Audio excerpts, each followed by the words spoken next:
بەڵێ سەددامە لە کۆڵکە و بەڵام لە سەددام خراپتر هاتە مەیدانەوە. لەوەها ڕۆژێکدا سەرکردەی شۆڕژگێڕ و کەسایەتی دیار و زانای ئیسلامی کوردستان و پێشەوای کۆمەڵی ئیسلامی پێشوو کۆچی دوایی کرد. مامۆستا شێخ محەممەد بەرزنجی کوڕی شێخ نەجیب حەسەن عەلیە و لە ساڵی 1945 لە گوندی سەرگەتی بناری هەورامان لەدایک بووە. قۆناغەکانی تەمەنی لە 6 ساڵیەوە لە حوجرە دەست پێ کردووە و بۆ بەدەستێنانی زانست و زانیاری و بنەماکانی زانستی ئیسلامی بەشێکی زۆری باشوور و ڕۆژهەڵاتی کوردستان گەڕاوە. مامۆستا سەرەڕای خوێندنی لە حوجرەکانی کوردستان توانی درێژە بە خوێندن بدات لە بواری ئەکادیمیادا. لە ساڵی 1970دا بەکالۆریۆسی لە زمان و ئەدەبیاتی زمانی عەرەبی لە زانکۆی بەغداد بەدەستهێناوە. مامۆستای کۆچ کرد و یەکەم قۆناغی کاری سیاسی لە ساڵی 1970 دەست پێ کرد و بڕیاریدا بە شێوەی نهێنی ڕێخستنێکی ئیسلامی بە ناوی بزوتنەوەی پەیوەندی ئیسلامی لەگەڵ چەند زانە و کەسایەتێکی دیکەدا بمەزرێنێت. ئەگەینە ئامانجە ئەساسیەکان کەچەکی ئازادی گەلی کورد و ڕزگاری کوردستان کردوەتە شان.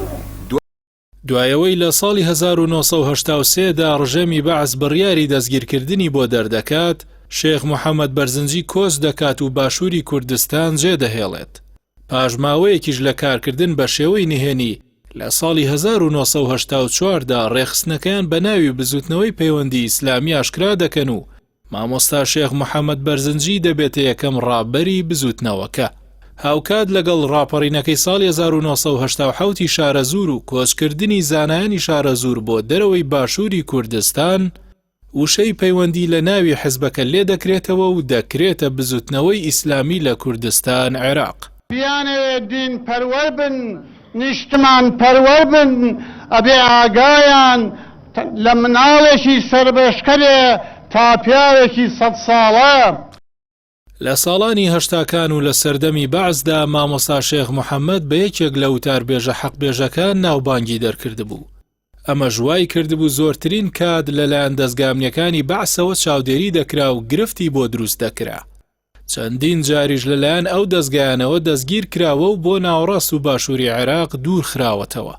لە دوای ڕاگەاندنی بزوتنەوەی ئیسلامیەوە تاوەکو ڕاگەاندنی بزوتنەوەی یەکبوونی ئیسلامی، شێخ محەممەد بەرزنجی ئەندامی مەکتەبی سیاسی بووە و دواتر بووەتە پێشەوای کۆمەڵی ئیسلامی پێشوو. لە دوای ڕاپەڕینی ساڵی 1991 کوردستان، مامۆستا شێخ محەممەد بەرزنجی وەک کەسایەتێکی سیاسی و کاریگەری سەر گۆڕەپانەکە ناوبانگی دەرکرد. هەروەک بە سیمبولی ئاشتی و پێکەوە ژیان ناسرا بوو، لە زۆربەی سوڵح و ئاشتەوایی و پێکهاتنە سیاسیەکاندا جێپەنجەی دیار بووە.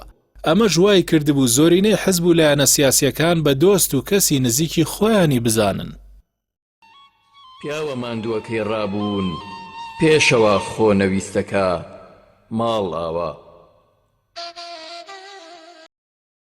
شێخ محەممەد بەرزنجی پێگە و شوێنێکی تایبەتی هەبووە لە کاری سیاسی و بەڕێوەبردننی کۆمەڵی ئیسلامی پێشوو و لە سەرجەم پرسە چارە نووسازەکان و گۆڕانکاریەکاندا وتە و پرۆژەکانی جێی پێزانین بوون.